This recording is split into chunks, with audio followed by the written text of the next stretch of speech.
아주 전통적인 이제 그 외관을 그대로 유지하고 있기 때문에 그래서 리모델링을 한번 해야 되지 않나 뭐 그런 말씀들도 있는데, 시작을 하면 다 고쳐야 되기 때문에 어디를 손을 댈 수가 없어서 이대로가 제일 좋습니다 하고서 이제 그렇게 지내고 있습니다.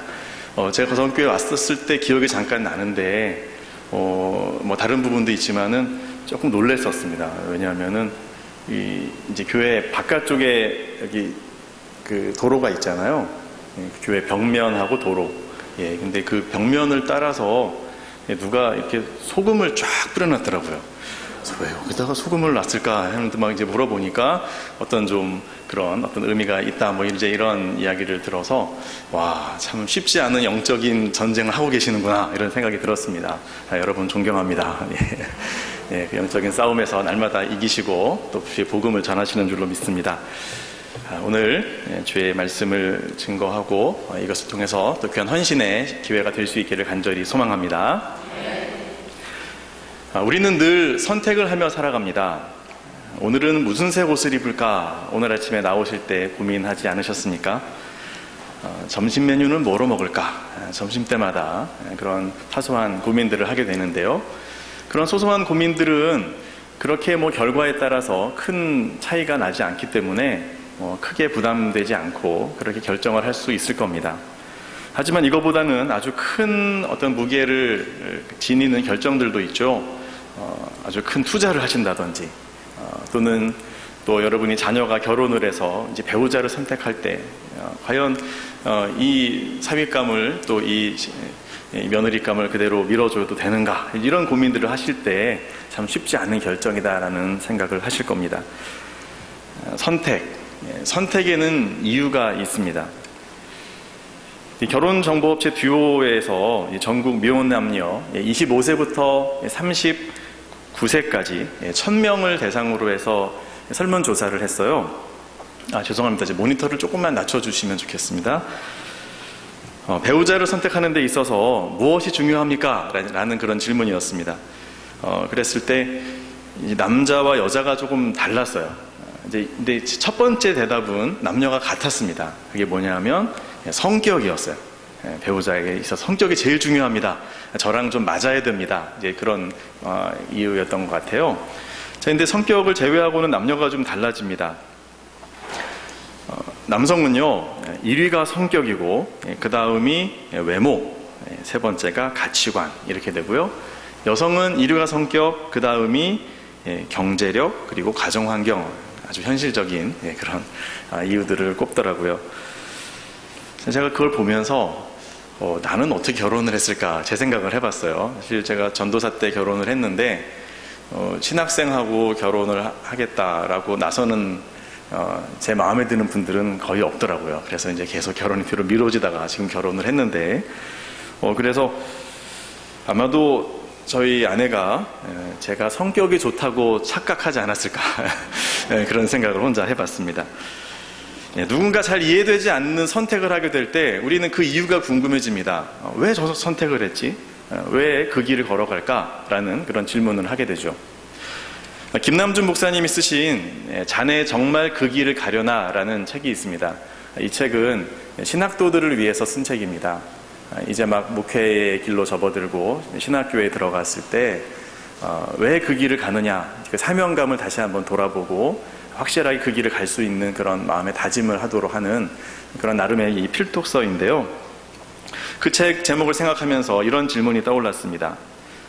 우리 성도들에게도 비슷한 질문을 할 수 있을 것 같아요. 여러분은 왜 주님께 헌신하며, 특히 오늘 이 찬양국의 헌신 예배잖아요. 왜 찬양대원으로서 헌신을 하십니까? 라는 그 질문. 그 질문을 한번 스스로 던져본 적 있으십니까? 나는 왜 이 헌신을 하고 있는가? 여러분은 왜 그리스도인이 되어서 유혹을 이기며 이 세상 가운데에서 올바른 길을 걸어가는 그 좁은 길을 선택하십니까? 여러분은 왜 좀 더 편한 부모의 길도 있을 텐데 희생하는 어머니, 모든 것을 다 내어주는 그 아버지의 길을 걸어가십니까? 오늘 우리가 읽은 본문의 세례 요한, 그에게는 어떤 특정한 직업도 없었고요. 또 그를 챙겨주는 가족의 이야기도 나오지 않습니다. 그는 광야에서 때로는 굶어가면서 그렇게 힘겹게 지내면서도 사람들에게 회개의 메시지를 전하고 또 요단강에서 물로 세례를 베풀죠. 자, 그러자 예루살렘의 종교 지도자들이 사람을 보내서 묻습니다. 당신이 누굽니까? 요한이 대답합니다. 사람들이 묻는 거예요. 당신이 그리스도냐라고 묻는 거예요. 그 당시 사람들은 그리스도를 기다렸죠. 구약 성경에 예언되어 있었던, 그 당시 그들이 사용하는 그 성경에 예언되어 있었던 메시아, 우리 민족을 구원하고 이제 예전에 다윗의 그 영광을 회복할 그 메시아가 오리라 하신 그 약속을 사람들은 믿었고, 그래서 그 메시아가 누굴까에 모든 관심을 기울였던 그 시기입니다. 그런데요, 이 세례 요한이 후보 1번이었던 거예요. 메시지도 너무 좋고요, 정말 청렴하고요, 이런 사람이 있을까? 이 사람이 메시아가 아닐까? 그리스도가 아닐까? 해서 묻는 거 아닙니까? 당신이 그리스도냐? 세례 요한이 아니라고 답합니다. 그러면 누구냐? 내가 엘리야냐? 선지자냐? 요한은 계속 아니라고만 답합니다. 그러자 그들이 또 묻지요. 25절입니다. 또 물어 이르되 내가 만일 그리스도도 아니요 엘리야도 아니요 그 선지자도 아닐진대 어찌하여 세례를 베푸느냐라고 물었어요. 결국 사람들은 요한이 세례를 베푸는 이유가 궁금했던 것 같습니다. 그가 그리스도도 아니고 어떤 정치적인 목적을 가지고 있는 것도 아닌데 왜 세례를 베풀까 하는 것이죠. 그렇게 광야에서 고생을 하고 그러면서도 말씀을 외치고 왜 아무런 대가 없이 그런 사역을 하고 있는지 이해가 되지를 않는 겁니다. 이 세간의 이목이 그에게 집중되고 있죠. 왜 요한은 세례를 베풀까? 요한은 왜 세례를 베푸는 그 길을 걸었을까요? 세례를 베푼 이유는 첫 번째로 하나님께서 그를 보내셨기 때문입니다. 33절에서 중간에 이렇게 이야기하죠. 나를 보내어 물로 세례를 베풀라 하신 그이가 내게 말씀하여 이르시되. 자, 그러니까 요한이 베푼 세례는 본인이 임의로 한 게 아니에요. 내가 그냥 세례 좀 베풀어 볼까 해가지고 사람 일로 와보세요. 제가 세례를 한 걸 한번 베풀어 볼게요. 그렇게 한 게 아니고요. 하나님께서 요한에게 네가 세례를 베풀어라 라는 사명을 주신 거예요. 그를 부르셔서 이 일을 맡기신 것이죠. 즉 세례 요한은 그를 부르신 하나님, 그 하나님을 알았고 그 하나님께 대한 응답으로 지금의 사역을 하고 있는 것이었어요. 즉 자신을 부르신 하나님에 대한 확신이 있었던 것이죠. 확신. 누가 나를 부르셨느냐? 이것을 알아야, 그래야 이 세례의 사역을 그가 감당할 수 있었던 겁니다. 이사야서에 보면 하나님께서 이사야를 부르실 때의 장면이 나옵니다. 타락한 이스라엘을 향해서 탄식하시는 하나님, 그 하나님이 이렇게 말씀하십니다. 내가 누구를 보내며 누가 우리를 위하여 갈고. 이사야에게 네가 가라 말씀하시지도 않았어요. 그저 하나님의 마음을 보여줍니다. 이 이스라엘 백성들, 이들에게 누가 가서 내 마음을 좀 전할까? 그 하나님의 음성을 들은 이사야가요, 이렇게 대답을 하죠. 내가 여기 있나이다. 나를 보내소서.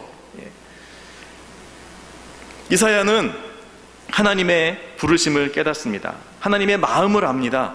그리고 거기에 응답하죠. 이것을 통해서 하나님의 역사, 하나님의 일이 이루어지게 됩니다.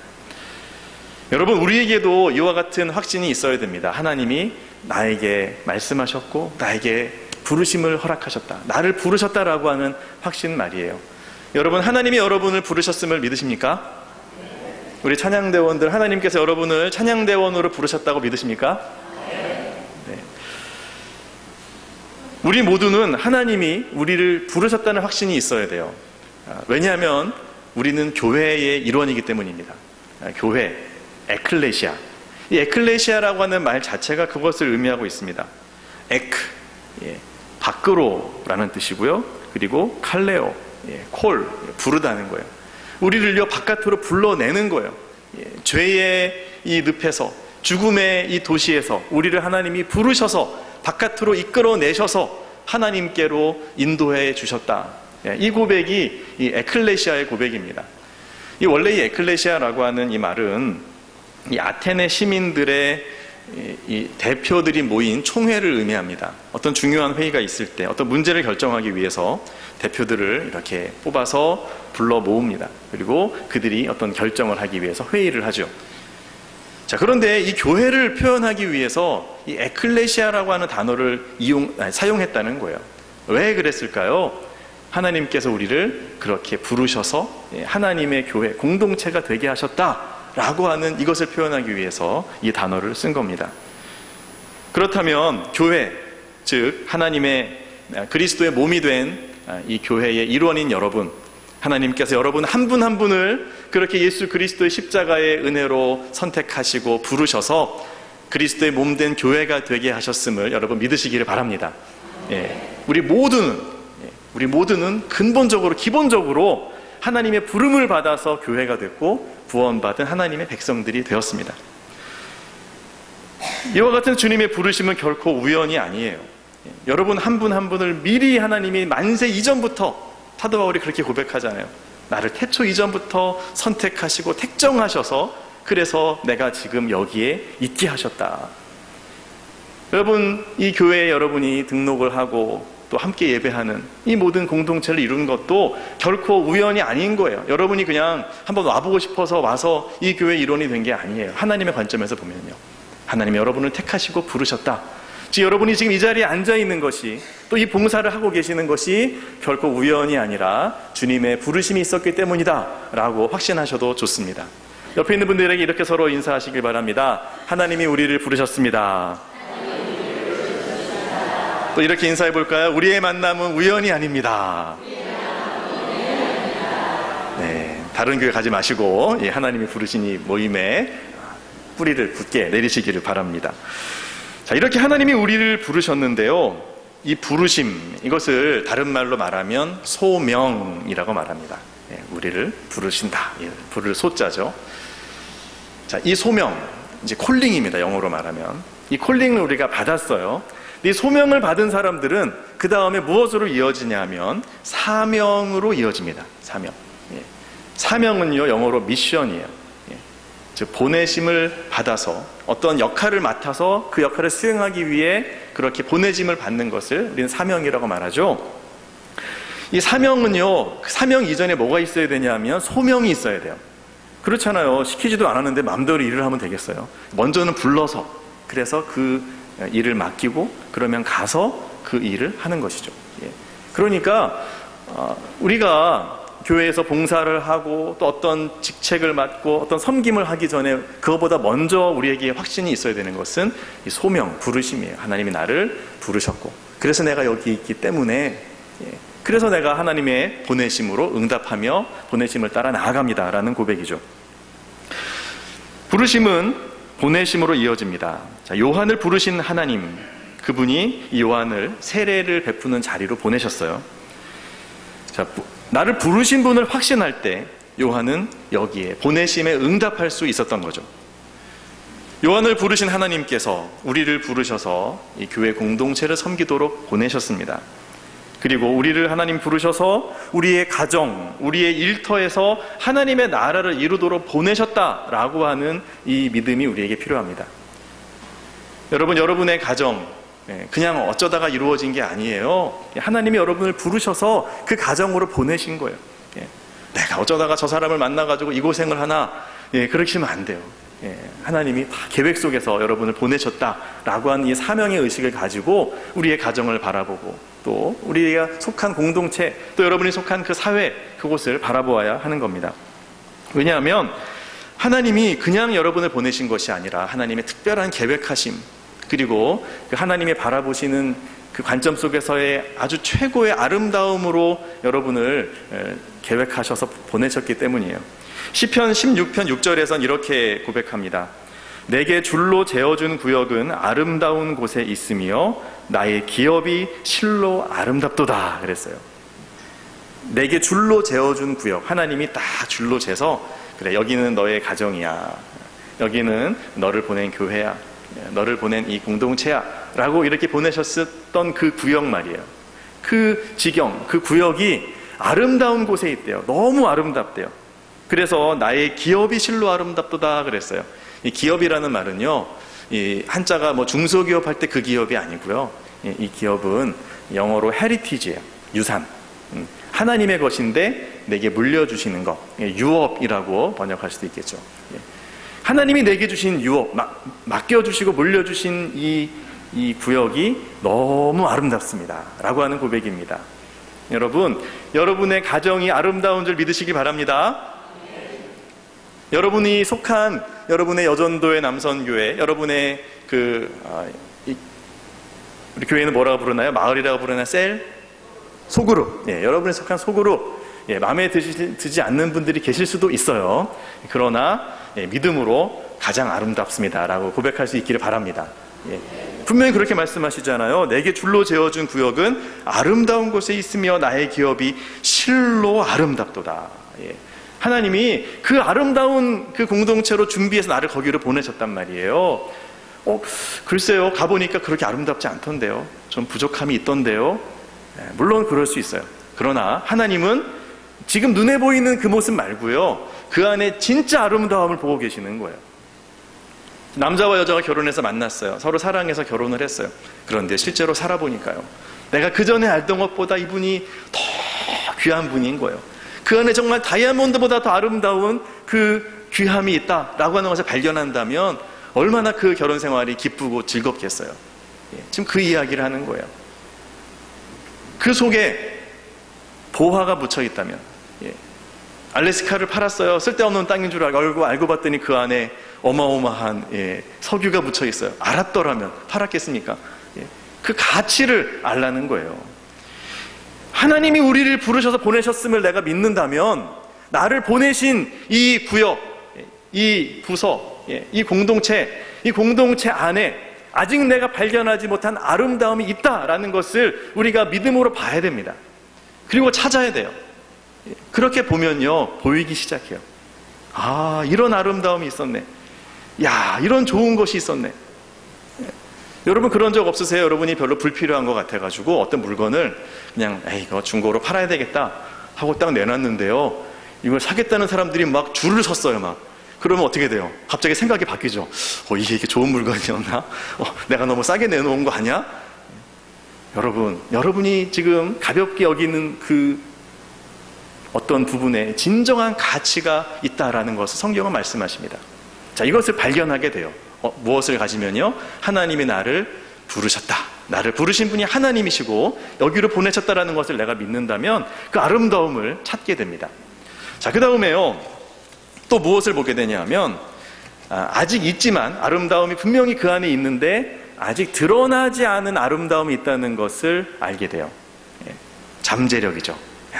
정말 아름다운 무궁무진한 잠재력이 있는데 이게 아직 지금 빛을 발하지 못하고 있어요. 우리 자녀들이 그렇죠. 얘가 정말 보석 같은 이 은사가 있고 정말 가능성이 있는데 이 아이를 잘 양육해서 이 가능성이 잘 드러날 수 있도록 해야 되겠다. 이게 부모의 역할 아닌가요? 그렇죠? 하나님이 나를 여기로 보내셨다라는 믿음이 있으면요, 그 아직 드러나지 않는 아름다움을 보게 되는 거예요. 그리고 그 아름다움이 드러나게 하기 위한 내가 해야 할 역할이 보입니다. 여러분, 이것이 사명입니다. 하나님의 백성들, 그들이 완벽합니까? 교회 완벽합니까? 부족함이 있죠. 그러면 어떤 사람들은 그 부족함만 이야기를 해요. 왜 교회가 이러냐? 왜 한국교회가 이 모양이냐? 나는 그런 한국교회 안 나가. 그래서 가나안 교인들이 그렇게 많아졌잖아요. 왜 가나안이에요? 안 나가의 반대말이 가나안. 비판만 하고. 그러나요, 여러분, 그렇게 흠이 많아요. 맞아요. 그러나 하나님은 그 한국교회를 어떻게 보세요? 그 교회를 위해서 그리스도가 피를 흘리시고 십자가에서 그 고난을 끝까지 감당하신 하나님이 사랑하는 교회고요. 그 안에 가능성이라고 하는 것은 그 교회를 하나님께서, 그리스도께서 신부로 맞이할 만큼의 아름다움, 그 고귀함이 있는 그 모습으로 하나님은 보고 계시고 그 모습으로 만들어 가신다는 거예요. 이거를 볼 수 있는 사람이 이거를 위한 나의 역할, 나의 책임을 발견하는 것이 곧 사명입니다. 부모에게 사명이 있어야 돼요. 내게 맡겨준 아이들, 이 아이들을 정말 하나님의 사람으로 길러내고 그들에게 주신 달란트와 은사를 마음껏 사용할 수 있도록, 하나님이 쓰실 수 있도록 그 헌신을 하는 것, 사명이죠. 여러분의 교회의 직분자들, 직분을 맡으신 분들, 그 사명이 있는 것이죠. 우리 찬양을 맡은 분들, 이 하나님의 아름다움을 내가 표현해야 되는데, 이 아름다움이 얼마나 보결하고 위대한데 이거를 내가 어떻게 하면 표현할까 고민을 하고 그 가운데서 연습을 하고 최선을 다해서 올려드릴 때 그 하나님의 아름다움이 나타나게 될 줄로 믿습니다. 저는 우리 지휘하시는 그분의, 우리 지휘자님의 지휘만 받는데도 은혜가 되더라고요. 온 마음을 다해서 표현하고자 하는 그 열정. 여러분, 이 사명이 우리에게 있어야 됩니다. 이 사명은요, 나를 부르신 분이 하나님이시다 라고 하는 소명에서부터 시작합니다. 우리를 부르신 하나님, 그분에 대한 확신이 우리 안에 있기를 바랍니다. 세례 요한이 세례를 베풀었던 이유 두 번째는 그리스도를 세상에 나타내고 싶었기 때문입니다. 그 당시에 이스라엘, 요한이 살았던 그 세상은 그리스도를 절대적으로 필요로 했습니다. 로마의 폭정 아래 신음하는 조국 이스라엘이 있었습니다. 율법의 잘못된 해석으로 말미암아 길을 잃어버린 사람들, 또한 어떤 사람들은 돈과 권력의 노예가 되어서 물질주의와 기회주의를 따르는 이들도 있었습니다. 질병, 가난, 그리고 악한 영에게 사로잡혀 짓밟히는 불쌍한 이들을 위해서라도 반드시 그리스도가 그 땅에 오셔야만 했던 거예요. 왜요? 세례 요한 자기의 힘으로는 아무것도 바꿀 수 없거든요. 대답을 줄 수가 없어요. 하지만 그리스도가 오시면 이 소망이 없는 민족에게 미래가 열리고 이 불쌍한 백성들의 그 눈물이 닦아질 수 있다는 사실을 요한이 알았기 때문에 그는 이 그리스도를 어떻게 해서든지 이 세상에 드러내도록 하고 싶었어요. 그분이 오신다면 그 오시는 그분을 알아볼 수 있도록 나의 역할을 하고 싶다. 이것이 세례 요한의 마음이었습니다. 주님이 오시기만 한다면, 그리스도가 오시기만 한다면 흑암으로 가득한 이 어두운 세상은 새로운 창조의 빛으로 빛나게 될 겁니다. 이것을 소망하며 약속하신 그리스도께서 하루라도 빨리 이 땅에 오시기를 그렇게 갈망했던 요한입니다. 그래서 그는 세례를 베풀었습니다.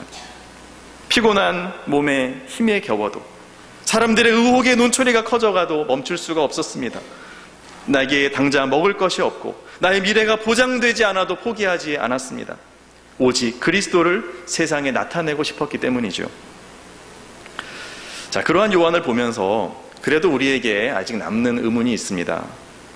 그것은, 그래요, 요한이 그리스도를 나타내는 것 좋아요. 그런데 꼭 그 길을 걸어야만 했을까요? 라는 질문입니다. 그 세례 주는 것 말고서라도 방법이 있지 않았을까요? 좀 더 편한 길, 좀 더 쉽게 할 수 있는 길 말입니다.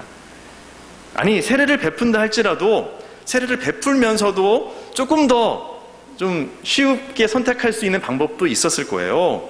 뭐 예를 들어서 무슨 이단 교주들처럼 이 세례 요한을 지금 따르는 사람들이 많이 있잖아요. 그 사람들을 좀 이렇게 이용할 수도 있잖아요.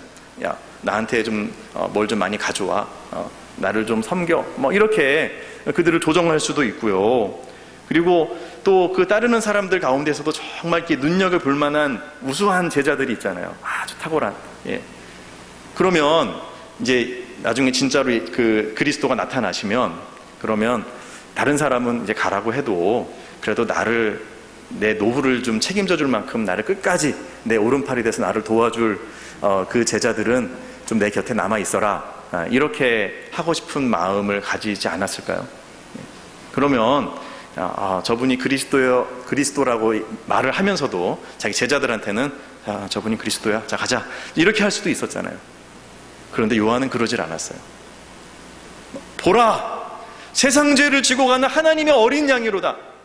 몇 차례, 수차례에 걸쳐서 이 이야기를 하면서 제자들에게, 자기의 요한의 제자들에게 명확하게 이분이 그리스도라고 밝히는 거예요. 무슨 말이에요? 빨리 따라가라. 저분에게 미래가 있다, 소망이 있다 라는 이야기죠. 왜 그랬을까요? 왜 그렇게 힘든 길을 그는 선택해야만 했을까요? 그가 사실 세례 요한이 예수님보다 먼저 사역을 했고 사람들의 인지도는 훨씬 높았단 말이에요. 그런데 왜 자신을 광야의 소리라고 말하고 자신을 사라지게 하고 이 뒤에 오시는 그리스도, 이 예수님만을 나타냈을까? 나는 나대로 계속 세례를 주고 예수님은 예수님대로 알아서 사역하세요. 그럴 수도 있잖아요. 그런데요, 세례 요한은요, 자신을 완전히 투명하게 비웠다는 거예요. 자신의 사역을 다 내려놓고, 그리고 그 자신이 내세웠던 이 정직, 올바름, 여기에 대한 목소리를 결코 약하게 하지 않았어요. 왕의 불의를 볼 때 침묵하고 정의를 외치지 않아도 아무도 뭐라고 할 사람이 없어요. 그런데 그는 끝까지 그 올바름을 이야기하다가 결국은 사형장의 이슬로 사라지죠. 그가 말했던 것처럼 광야의 소리가 되죠. 광야의 소리, 광야에서 여보세요! 라고 외쳐보세요. 잠깐 들리지만 그 다음 순간 사라져버리죠. 그 소리는 그냥 없어져 버립니다. 세례 요한이 그렇게 형장의 이슬로 그저 사라져버리는 그런 길을 택했다라고 하는 겁니다. 왜 그 길을 요한은 택했을까요? 왜 굳이 세례를 베풀었을까요? 그 이유는 바로 그 길이 그리스도를 드러낼 수 있는 최선의 길이었기 때문입니다. 수많은 차선책이 있었어요. 하지만 다른 차선의 길을 선택하지 않고 최선의 길을 선택한 이유는 바로 그 길을 걸어가야만 예수님이 온전히 드러나실 수 있기 때문이에요. 어떤 분은요, 내가 본인의 사역을 열심히 해요. 평생 사역을 열심히 해서 많은 것을 이제 이루고 그렇게 세워놓고 나서 나중에 본인이 그것을 스스로 무너뜨리는 삶을 사시는 분들을 봐요. 얼마나 안타까운지요. 내가 사라져야 그리스도가 드러나는데 내가 안 사라지고 남아있으니 예수님이 가려지는 거죠. 세례 요한은 그러기를 원치 않았어요. 그랬을 때 그 결과는 무엇입니까? 예수님의 사역이 완전히 온전하게 드러나는 최상의 결과를 냅니다. 자, 요한이 물로 베풀었던 세례를 보았던 사람들은 성령으로 세례를 베푸시는 예수님을 거부감 없이 받아들이고, 그리고 요한은 물로 세례를 베풀었는데 저분은 말씀하실 때마다 성령이 임하는구나, 사람들이 변화되는구나, 이것을 쉽게 받아들이고 예수님을 메시아로 인정하게 되었죠. 예수님을 따랐던 두 수제자, 그들은 스승의 증언을 듣고 예수님을 따르기 시작합니다. 우리가 읽지는 않았지만요, 35절부터가 그 말씀이에요. 두 제자가요, 요한과 함께 가다가 요한의 지시하는 예수님을 향한 지시를 딱 듣고, 그리고는 그 지시에 따라서 따라갑니다. 이 두 제자, 한 사람은, 이 두 제자 가운데 한 사람은 안드레라고 오늘 본문에서 밝히고 있고요. 나머지 한 명이 누군지는 나와 있지 않지만 학자들은 요한이라고 추정을 합니다. 이 요한복음을 쓴 저자 말이죠. 세례 요한이 애지중지 키웠던 그 두 제자, 그 가운데서 이 안드레라고 하는 제자는 자신의 형제인 베드로에게 찾아가서 예수님이 그리스도다라고 하는 사실을 알려주고, 그렇게 해서 이 베드로가 예수님과 또 만나게 되죠. 연결이 되는 거예요. 여러분, 그렇게 이 요한의 역할이 컸어요. 그리고요, 요한이 예수님을 지목했던, 메시아로 지목했던 그것으로 인해서 소문이 쫙 퍼질 거 아니에요? 사람들이 알게 되죠. 이 오늘 본문 다음에 나오는 이 빌립이라는 사람, 43절에 빌립을 예수님이 지나가다가 만났는데요, 뜬금없이 나를 따르라 그랬어요. 그랬더니 빌립이 네 하고서 따릅니다. 아니, 지나가다 만난 사람이 나를 따르라고 한다고 따르는 사람이 누가 있겠어요? 그냥 된 게 아니에요. 이 빌립도 그 전에 이 세례 요한의 증언을 통해서 예수님에 대해서 충분히 듣고, 그리고 그분을 인식하고 있었다는 거예요. 그랬기 때문에 예수님이 부르실 때 따라 나선 것이죠. 그리고 이 빌립이 또 누구를 인도합니까? 나다나엘을 찾아가서 이야기를 해서 또 연결이 되고, 다 이게 뭐예요? 세례 요한으로부터 다 시작이 된 거예요. 참 놀랍지 않습니까? 세례 요한이 자신을 온전히 감추고 사라지게 하지 않았다면 이런 일은 나타나지 않았을 겁니다. 최선을 선택한 세례 요한, 그는 비록 광야의 소리가 되어 사라졌지만 그가 외쳤던 소리는 은혜의 소낙비가 되어서 메마른 땅을 적셨습니다. 거기에서 믿음의 싹이 자랐고 요한의 제자들이 예수 그리스도의 최초의 제자들이 되는 귀한 열매를 맺었습니다. 그리스도를 세상에 나타내기 위해서 이와 같이 최선의 길을 선택한 사람들은 그 이후에도 계속 있었습니다. 그 가운데 한 분을 소개하고자 합니다. 이 여인은 한국 선교의 초기 가난과 질병으로 힘들어했던 광주 땅에서 간호사로서 복음을 전했던 선교사입니다. 그분이 이 길을 걸으면서 어떤 최선을 다했는지 우리 영상을 잠깐 보고 말씀을 마무리하도록 하겠습니다. 불을 좀 꺼주시고, 네.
그녀의 장례식이 있을 때 광주 시내에서는 통곡하는 소리와 어머니를 부르는 소리가 가득했었다고 합니다. 그녀의 생전에 그 처참한 도시와 마을의 사람들을 바라보는 이 선교사님의 눈을 생각해 봅시다. 그녀가 가진 능력과 가진 것으로 할 수 있는 일이 그리 많지 않았다고 생각 들었을 수 있습니다. 그 섬김의 길을 가신다고 해서 세상이 얼마나 바뀌겠습니까? 그들의 모든 필요를 다 채울 수 있다고 생각하지도 않았을 거예요. 하지만 서서평 선교사님, 이 쉐핑 선교사님은 예수님의 눈으로 그들을 바라보면서 자신의 능력의 부족함에 낙심하지 않았습니다. 그저 자신이 할 수 있는 최선을 선택하고 차선이 아니라 그리스도의 복음을 드러낼 수 있는 최선을 택하였을 때 그 결과는 아주 많은 열매들로 나타나게 되지요.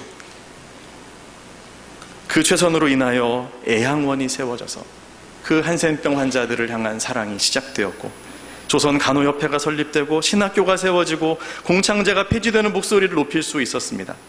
그렇게 단단했던 사람들의 마음이 녹아지고 그 전라도 지역에 예수 그리스도의 복음이 전파되는 것을 우리는 알고 있습니다.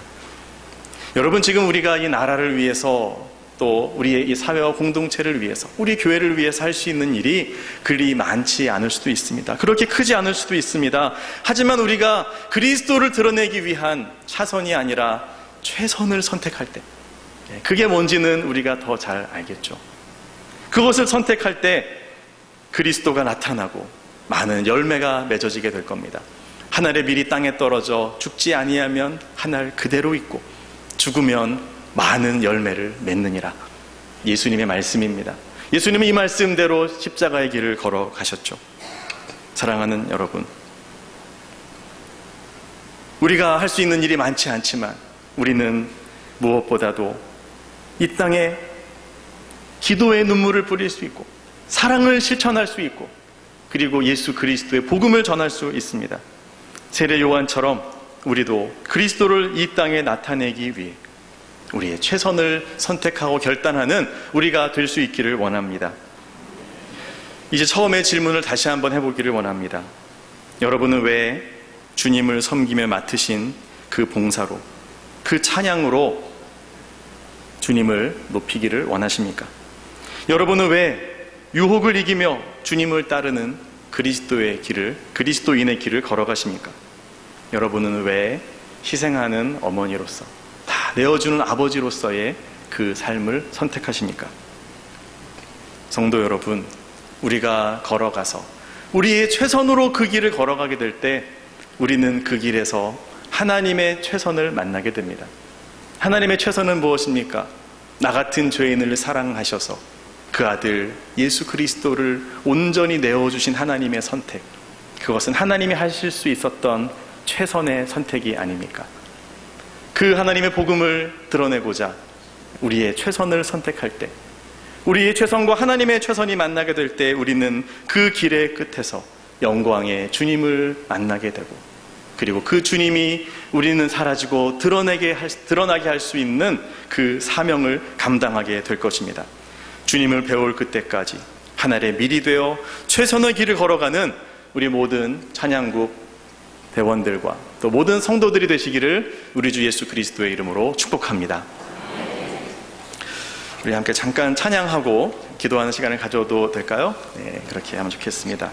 주님 다시 오실 때까지 나는 이 길을 가리라. 이 찬양이 이 메시지를 잘 표현할 수 있다고 생각합니다. 좁은 길, 또 이 험한 길을 나의 십자가를 지고 따르겠습니다. 혹시 반주가 될까요? 네, 감사합니다.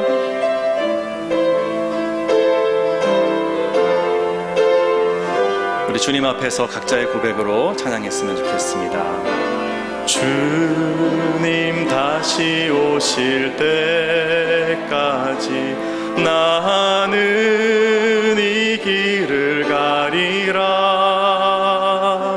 좁은 문, 좁은 길, 나의 십자가 지고 나의 가는 이 길 끝에서 나는 주님을 보리라. 영광의 내 주님 나를 맞아 주시리. 주님 다시 오실 때까지 나는 일어나 달려가리라. 주의 영광 온 땅 덮을 때 나는 일어나 노래하리. 내 사모하는 주님 세상 구주시라 내 사모하는 주님 영광의 왕이시라 내 사모하는 주님 내 사모하는 주님 온 세상 구주시라 내 사모하는 주님 영광의 왕이시라. 여러분 왜 그 길을 가십니까? 라고 묻는다면 무엇이라고 답하시겠습니까? 주님이 드러나도록 하기 위하여 나를 부르신 그분으로 인하여 나는 따라갑니다. 여러분 이러한 결단으로 이 시간 기도할 수 있기를 원합니다.